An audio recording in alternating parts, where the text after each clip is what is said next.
Welcome to Just Asia, AHRC TV's weekly human rights program. These are the headlines. Supreme Court of Pakistan disqualifies Prime Minister Nawaz Sharif. Police in the Philippines shoot 15 persons, including a mayor, in drug war. 10-year-old rape survivor denied abortion in India. 4 democracy activists arrested in Vietnam for, quote, anti-state activities. No prosecution in acid attack against Indonesia's senior corruption watchdog officer. 4 urgent appeals from Indonesia, Sri Lanka, and India.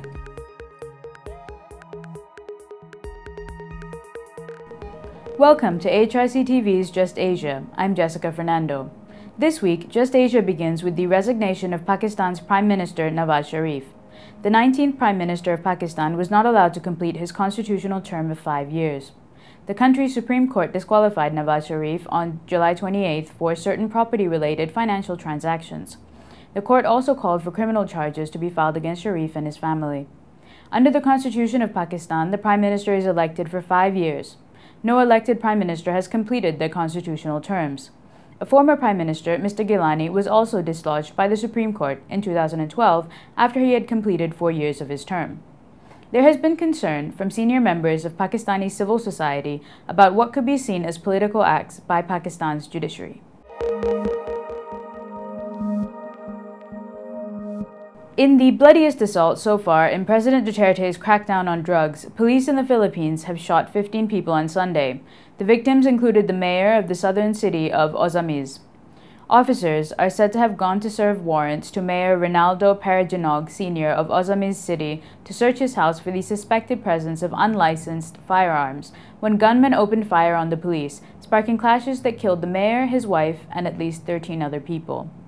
Parojinog, who also faced corruption charges, had denied any links to illegal drugs. He was the 3rd mayor to be killed under Duterte's bloody crackdown, which has left more than 3,000 dead in reported gunfights with police and thousands of other unexplained deaths of suspects. Last year, police officers shot dead Albuera town mayor Rolando Espinosa Sr. inside a jail cell in the central province of Leyte, and a week before that, another mayor and his 9 bodyguards were gunned down, apparently during a firefight on a road in the southern Philippines. Duterte has vowed to defend policemen who would face criminal and human rights charges while cracking down on illegal drugs. He recently ordered a police officer in Espinosa's death to be reinstated after briefly being charged and suspended following the jail killing. While the crackdown has been widely criticized by human rights groups and the international community, Duterte has vowed not to stop until the last drug dealer in the country has been eliminated.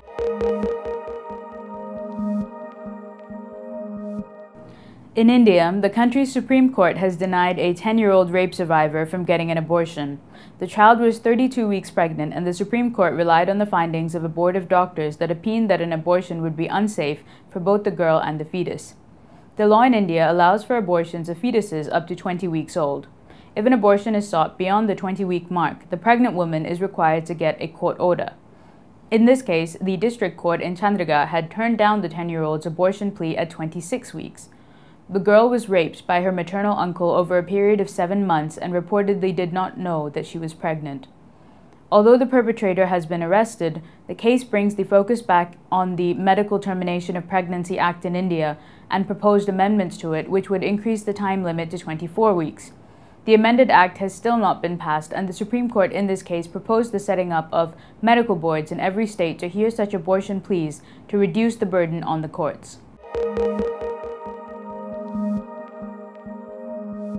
In Vietnam, 4 members of a pro-democracy group were arrested on charges of attempting to topple the country's one-party state over the weekend.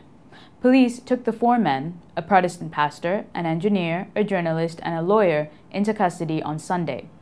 They are said to be members of the online group Brotherhood for Democracy. The 4 men have been charged with, quote, carrying out activities aimed at overthrowing the People's Administration, close quote, under Article 79 of Vietnam's Penal Code. If convicted, they could face the death penalty. In a statement issued on Monday, the Brotherhood for Democracy denounced what it called the, quote, suppression, detention, and prosecution, close quotes, of its 4 members, as well as the arrest and imprisonment of several other activists amid an ongoing crackdown on dissent in Vietnam.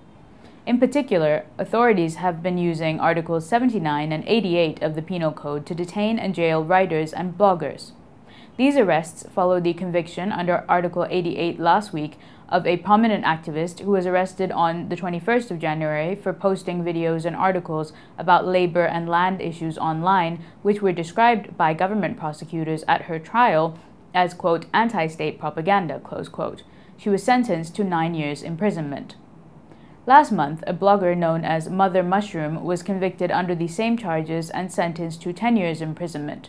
She had been arrested in October 2016 for openly voicing her opinions on the deaths of people in police custody, Vietnam's sovereignty over the disputed Paracel and Spratly Islands in the South China Sea, and the government's handling of a toxic waste spill. Rights groups, the United Nations Human Rights Commission, and several governments have demanded their release, saying that the two were convicted on spurious and vague charges.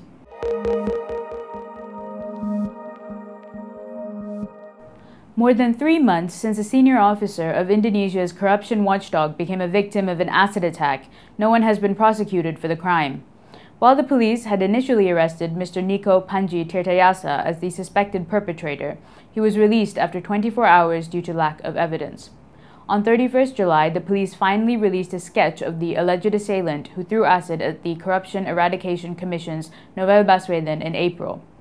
Drawn from eyewitness descriptions, the sketch was released by the police after the Tempo newspaper published the sketch on its front page on Monday. The investigation of the acid attack is not progressing, and President Joko Widodo is reluctant to establish an independent fact-finding team to back up the police investigation. The acid attack against Novel occurred after the Corruption Commission investigated issues relating to the Electronic Identity Card (eKTP) and announced that Chairperson of the Parliament, Mr. Setia Novanto, was a suspect.